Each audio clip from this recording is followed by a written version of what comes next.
हाँ नहीं बिठाएंगे।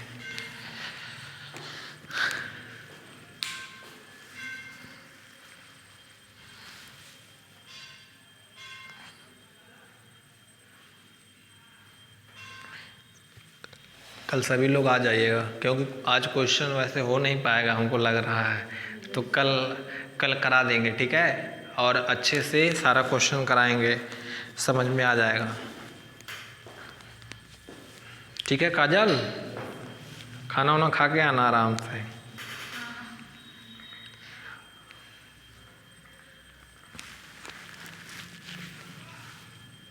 कौन बनाता है खाना? तुम? अच्छा, घर तुम्हारा यहीं है? अच्छा, मम्मी पापा यहीं रहते हैं सब? बढ़िया है तब तो तुम्हारा।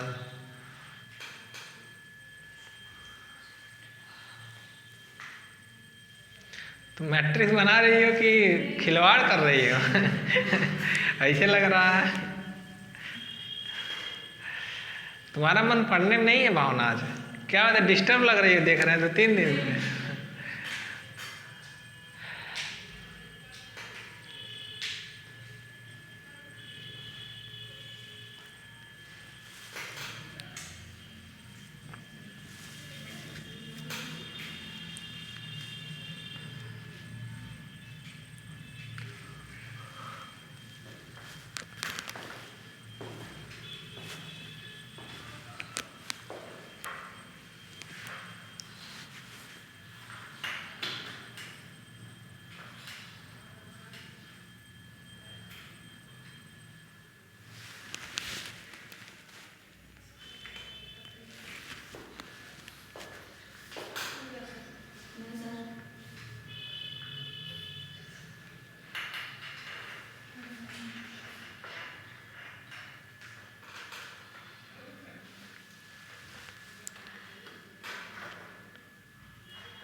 हो गया? देखो क्या करेंगे आप, यहाँ से देखो ध्यान से। सबसे पहले ये एक सिस्टम दिया गया, हम लोग लिखते हैं ना ए एक्स इक्वल टू बी, तो ए मैट्रिक्स दिया है बी, तो इन दोनों को हम लोग ऐसे ऐड करके लिखते थे, तो ऑगमेंटेड मैट्रिक्स बोलते थे, याद करो। अरे भाई, मैट्रिक्स ए लिखते थे, उसके साथ ये बी वाला भी जोड़ देते थे, तो वो ऑगमेंटेड मैट्रिक्स हो जाता था। तो लिखो नेक्स्ट में, विच में बी, अच्छा यहाँ हाँ हो गया ना। देखो विच में बी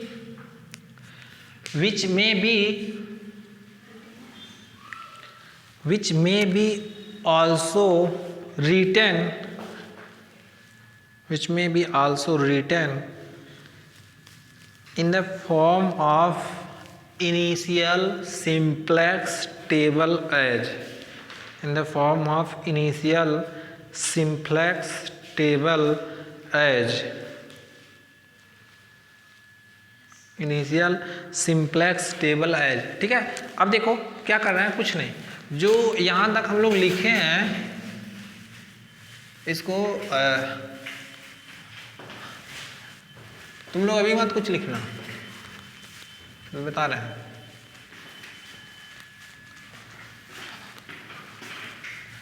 जो टेबल बनाएंगे सिंप्लेक्स का, बस हो गया। अब ये क्या करेंगे, ये जो सारे B1 BIs हैं इसको भी यहाँ ऐड कर दिया जाएगा, ठीक है। ये जो सारे ये ऐड करेंगे तो क्या होगा जी, ये जो ऐड करेंगे यहाँ क्या रखेंगे, B1 B2 B3 Bn m है ना 0, और यहाँ क्या होगा, ये x1 ये x2 x3 और ये क्या होगा जी xn, और ये क्या होगा xn + 1 xn + 3, ऐसे ये डॉट डॉट xm + n, और ये क्या होगा z, और ये क्या होगा b। लिख लो, और क्या लिखो,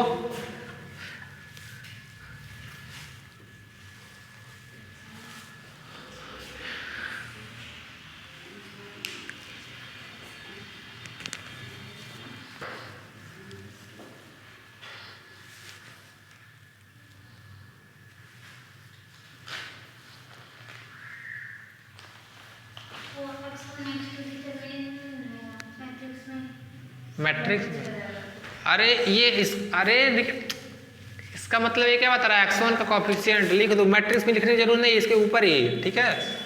मैट्रिक्स में क्यों लिखोगे, इसका कॉफिशिएंट ही बताएगा, ऊपर ही लिखा गया। ये ऐसे x m plus n z और b,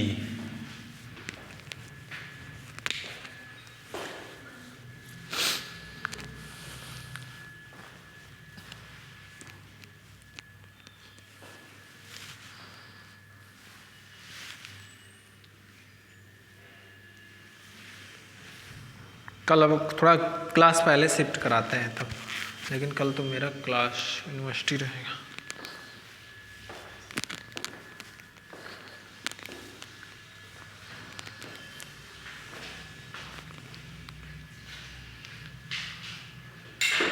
इतना बड़ा बड़ा मैट्रिक्स सॉल्व किए हो, अब करोगे अपने मन से, देखना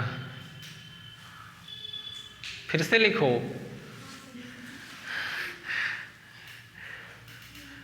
आज सुकून से खाना खाने को नहीं मिलेगा, तुम लोग को हाथ दर्द करेगा जाके।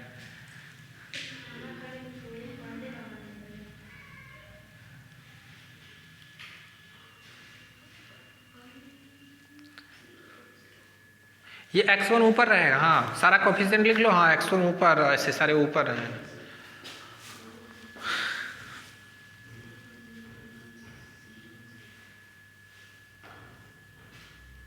क्या हुआ जी?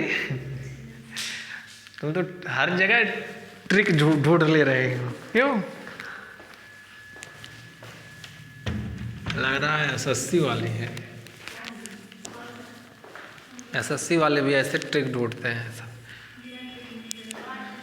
बिना ट्रिक नहीं निकलता है। हाँ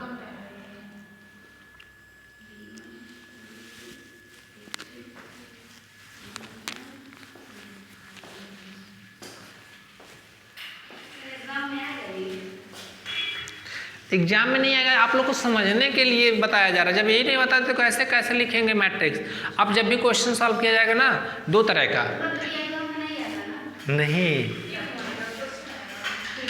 पूछ सकता है प्रोसीजर, ऐसे नहीं, और क्या। तो ये तो आसान है, ये आएगा तो और जल्दी कर लो जाओगे तुम लोग। क्यों हो जाएगा, तो ध्यान से, गलती नहीं होगा, एक बार पढ़ लोगे खुद से ना जाके तो सही हो जाएगा। और ये तो आसान है, जान लो क्वेश्चन में कैलकुलेशन करना पड़ेगा, इसमें तो कुछ नहीं है, साफ साफ मैट्रिक्स लिखना है, ठीक है। अब प्रोसीजर जो स्टेप, हमें नहीं कह रहे हैं कि नहीं आएगा, आया हुआ है, आएगा।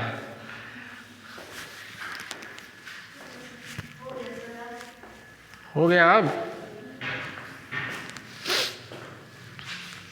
लिख लेने दो।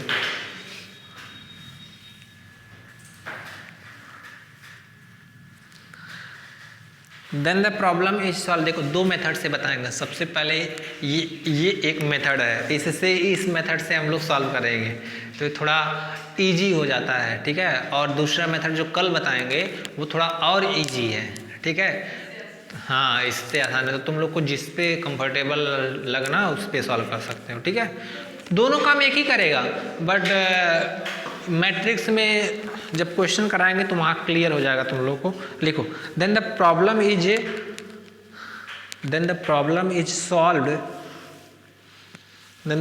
Is solved by following procedure.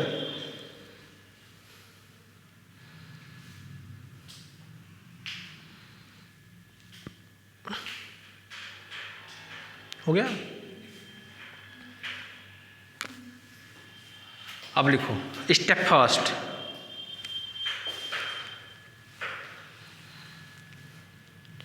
Step first में लिखिए आप लोग, set up the initial simplex table. Setup नहीं लिखिएगा, set up the initial simplex table as above. सबसे पहले जो भी क्वेश्चन दिया रहेगा हम लोग को ऐसे टेबल में पहले बना लिया जाएगा, ठीक है। बन जाएगा कि नहीं। सबसे पहले गिवन प्रॉब्लम दिया रहेगा, इक्वेशन देख के ही पता चल जाएगा कि कितने स्लैक वेरिएबल या कितने सरप्लस वेरिएबल्स की जरूरत पड़ेगी, ठीक है। उतने ही लिख लोगे। अरे यहाँ तो n है, उतना बड़ा मैट्रिक्स थोड़ी बनेगा। मान लो ऐसे दे दिया जाए, मैक्सिमम z ऐसे मान लो 2x1 प्लस 3x2, ठीक है, और दे दिया 2x1 प्लस 3x2, एक ये दे दिया 4 और x1 minus x2 less than 2। बस ये एक प्रॉब्लम। कितने स्लैग वेरिएबल? 2 स्लैग वेरिएबल, ठीक है। तो एक ऑब्जेक्टिव इस केस में देखो कितने, 1 2 और 2 ये, और एक z और एक b। अरे भाई ये x1 रहेगा x2 रहेगा, 2 स्लैग वेरिएबल कौन कौन सा, x3 x4, तो ये एक स्लैग वेरिएबल ये 2 मिला, और एक z रहेगा और एक b। तो कितने मैट्रिक्स, 1 2 3 4 6, ठीक है। उस पे काम करना है आप लोग को। तो सबसे पहले जो गिवन मैट्रिक्स रहेगा, सॉरी जो गिवन प्रॉब्लम रहेगा उसको हम लोग ऐसे सिंपलेक्स टेबल में लिख लेंगे, ठीक है। दूसरा स्टेप सेकंड लिखिएगा, choose one column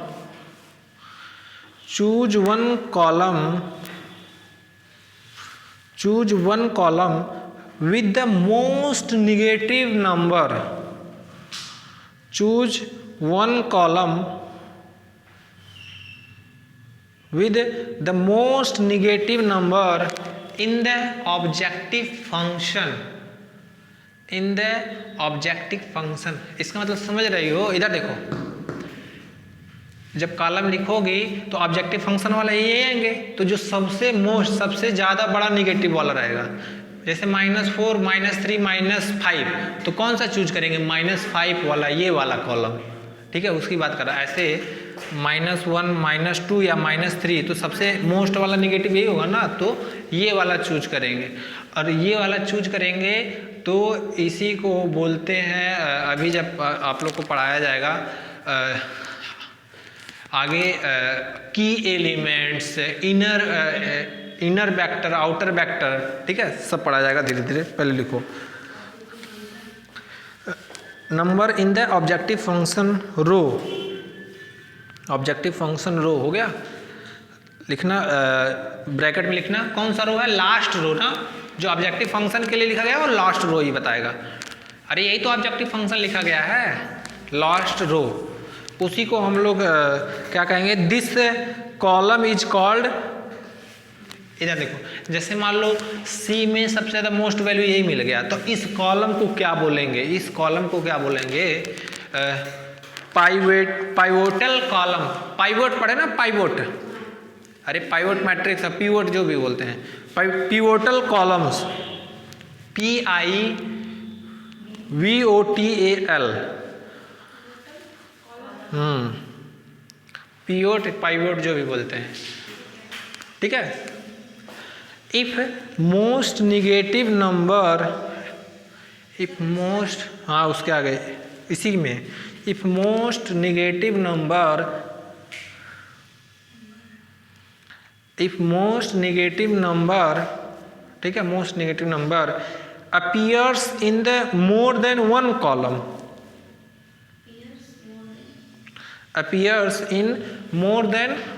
column, then select either one, अच्छा ये मतलब, इसका मतलब ये कह रहा है कि -3 यहाँ भी है, -3 यहाँ भी है, तो 2 जगह ना अपीयर हो रहा है, तो इसमें से कोई भी कॉलम तुम ले सकते हो, ठीक है। स्टेप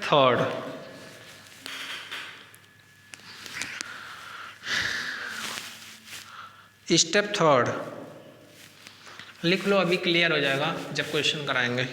देखिए, divide each positive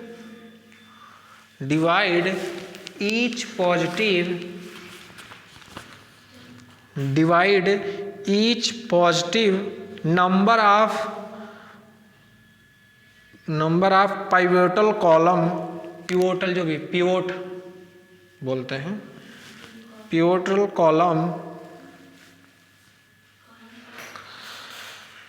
into the corresponding number of the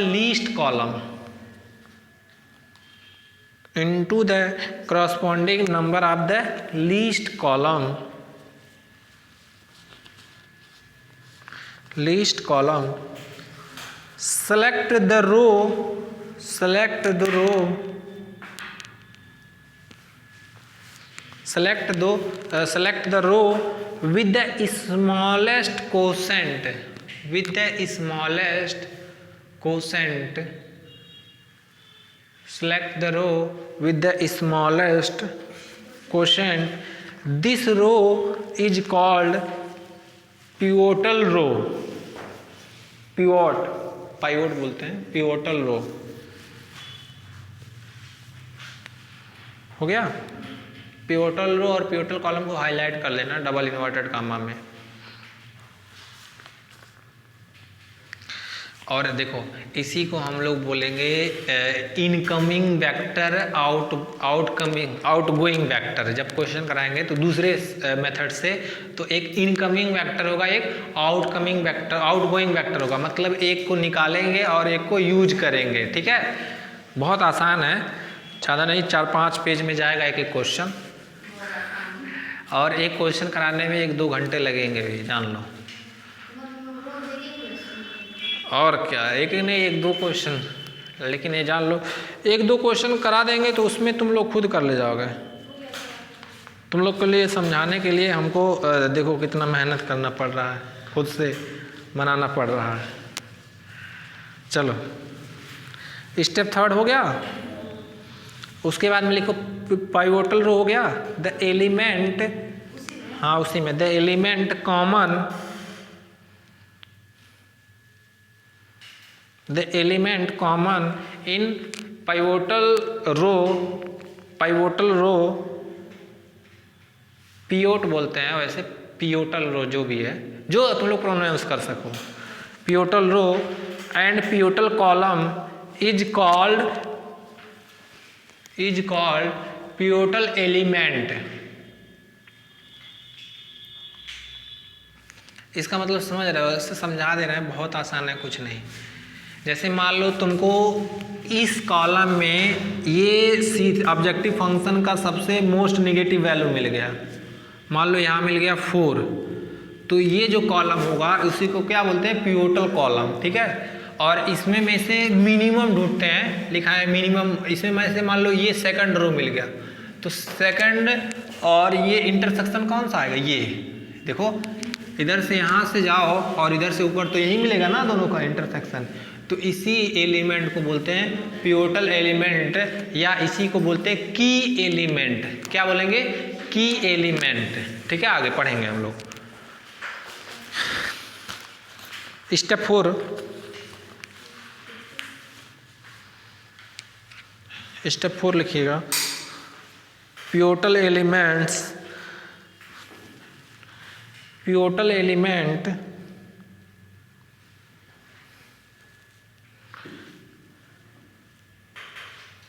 pivotal element is made equal to 1, is made equal to 1 if necessary by dividing, if necessary by dividing, if necessary by the dividing all the elements, if necessary by dividing all the elements in the pivotal row, in the pivotal row by pivotal row by pivot element, pivot element।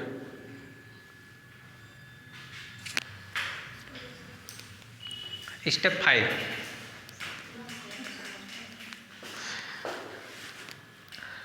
obtain zeros, obtain zeros in the pivotal column, obtain zeros in the pivotal column by adding suitable, by adding suitable multiplier, by adding suitable, हाँ, by adding suitable multiplier of the pivotal row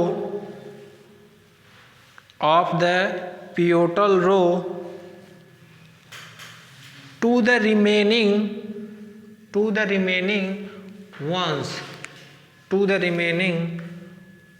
ones, ठीक है।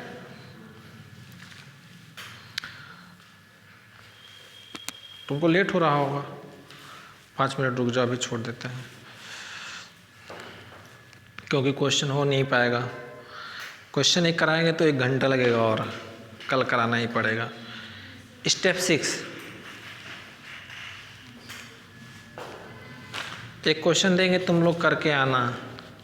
Step समझ लियो, एक बार book देख के पढ़ के आना। अगर जो हो जाएगा समझना, अगर हो जाएगा तो सही है, नहीं तो हम बताएंगे।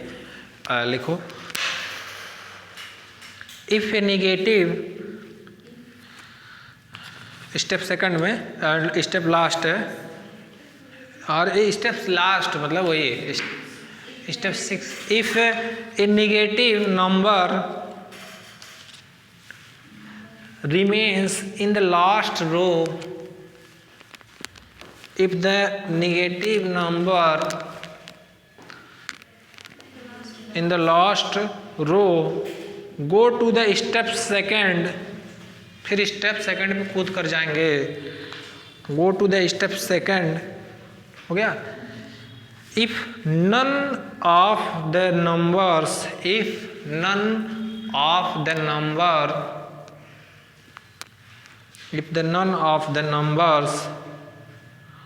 of the last row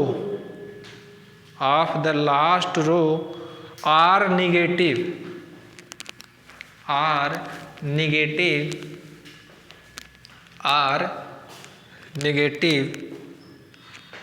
हो गया।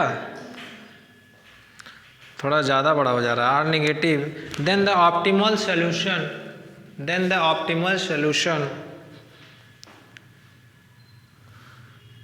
has been reached, then the optimal solution has been reached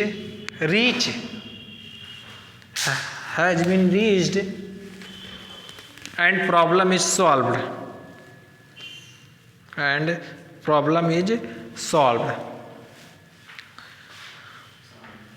procedure is clear from an example. जो भी एग्जाम्पल देंगे वहाँ से सारे प्रोसीजर क्या हो जाएंगे, आपके क्लियर हो जाएंगे, ठीक है। तो सबसे पहले क्या करना है,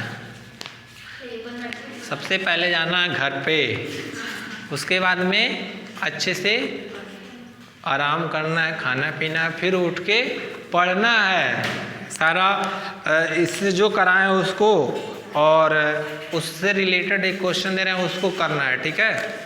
रुक जाओ, अभी कहाँ छोड़ रहे हैं, 10 मिनट रुक जाओ, क्वेश्चन बताने जा रहे हैं अभी, मतलब पूरा नहीं कराएंगे, क्वेश्चन लिखा दे रहे हैं, तुम लोग करना। क्वेश्चन लिखो question, solve the following LPP by simplex method. Solve the following LPP, ये क्या हो गया, solve the following LPP by simplex method.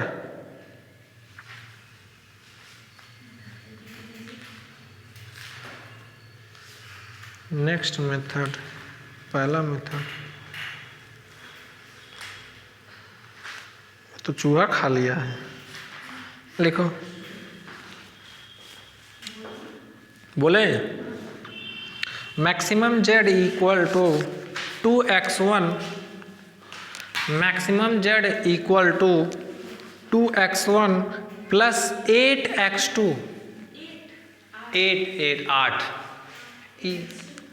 Plus 3x3 plus 3x3 subjected to the constraint, subjected to the constraints, subjected to the constraints x1 plus x2 less equal to 5, x1 plus x2 is less equal to 5, और दूसरा 3x1 plus 2x2 3x1 plus 2x2 plus x3 less than 14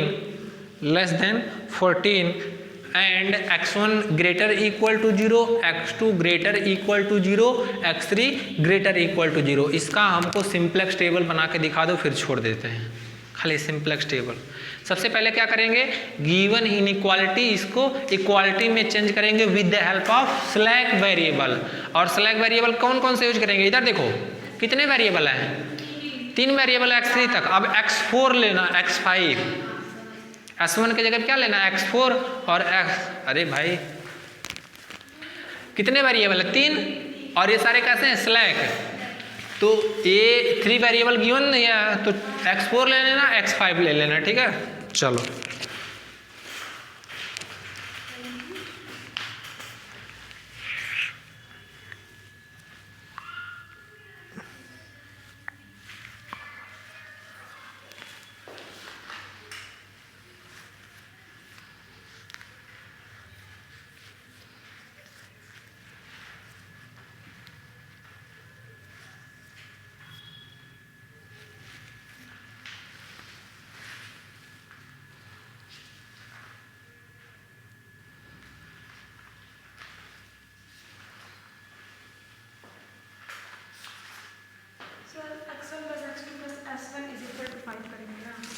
हाँ, s1 क्यों ले लियो, x3 ले लो ना।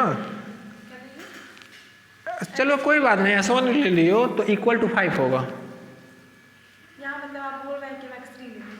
हाँ नहीं, x4। जैसे कितने वेरिएबल दिए हैं क्वेश्चन में, x1 x2 x, 3 वेरिएबल दिए गए हैं, ये 3 दिए हैं। अब हम लोग, हाँ अब x4 x5 ले लेना। s1 भी ले लोगे तब भी सही है, कोई दिक्कत नहीं, बुक में s1 s2 ही दिया है।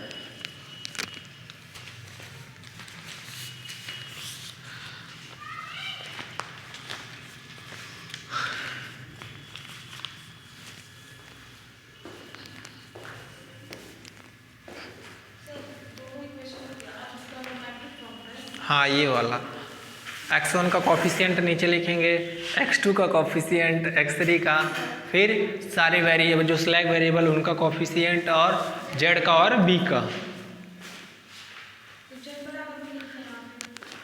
z बराबर क्या है,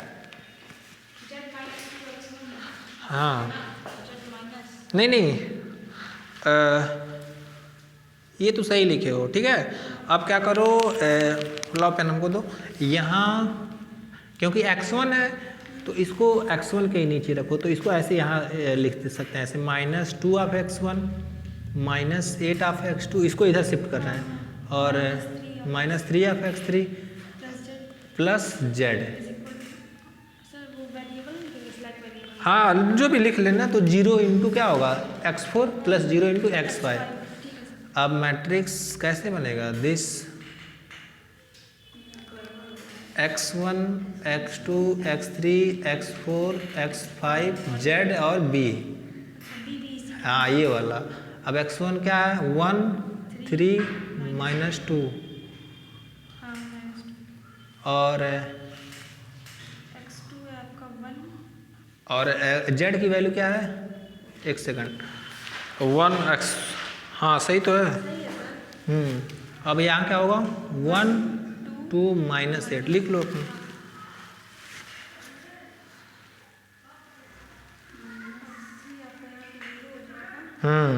वेरी गुड।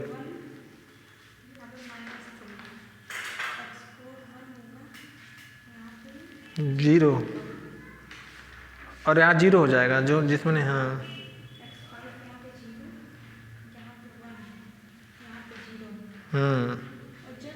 जेड नहीं यहाँ तो 0 हो जाएगा, 1, हाँ। अब बी, हाँ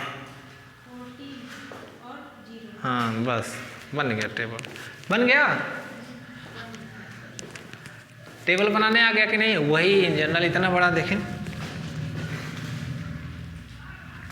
या मिला लो जी, मैट्रिक्स मिल गया ना, यूनिट मैट्रिक्स। तुम थोड़ा अच्छा, हमारी वजह से तुम्हारा गड़बड़ हो गया है एक ही में बने, उसको फिर से बना लेना अच्छे से। सबका आगे बन गया? नहीं आया समझ में? कहाँ तुम गड़बड़ कर दे रही हो? जैसे लाओ एक सेकंड, लाओ हमको दो। क्या हुआ? हाँ तुम जा सकते हो, जाओ तुम। ये लिखे तुम, जब स्लैग वेरिएबल यूज करोगे तो ऐसे पहले ये वाला यूज करोगे तो x1 plus x2 plus x3 तक ना, तो कौन सा स्लैग वेरिएबल? x4 यूज करेंगे, ठीक है। रुक जाओ अभी, 3x1 plus 2x2 plus x3। अब इसमें कौन सा वेरिएबल यूज करेंगे? x5, क्योंकि 3 वेरिएबल दिया, ये स्लैग होगा, ये इक्वल टू क्या होगा? 14। अब z को कैसे लिख रहे हैं? इसको इधर शिफ्ट करना है, क्योंकि x1 के टर्म के साथ लिखना है -8x2 -3x3, ठीक है, और इक्वल प्लस z, इसको सब इधर शिफ्ट किए हैं, इक्वल टू 0। अब मैट्रिक्स बनाओ, तो यहाँ क्या लिखते हैं? x1 x2 x3 और क्या होगा? x4 x5 और क्या होगा? z और क्या होगा? b। तो x1 का कोएफिशिएंट क्या होगा? 1 3 -2 1 2 -8 और क्या होगा? 1। x3 इसमें 0 है ना, x नहीं है तो इसलिए 0, और यहाँ क्या 1 और यहाँ क्या होगा? -3 और x4 की वैल्यू 1, इसमें x4 कुछ नहीं है तो 0 और यहाँ 0। x5 इसमें 0 होगा, इसमें क्या होगा? 1 होगा और इसमें क्या होगा? 0 होगा। इसमें z 0 है, z 0 है, इसमें z 1। b5 14, ये मैटर देखो, ठीक है। तो अब कोई भी प्रॉब्लम दिया रह जाएगा, तुम लोग बना लोगे ना? कोई दिक्कत? समझ में आ गया ना? चलो ठीक है, तो जाओ।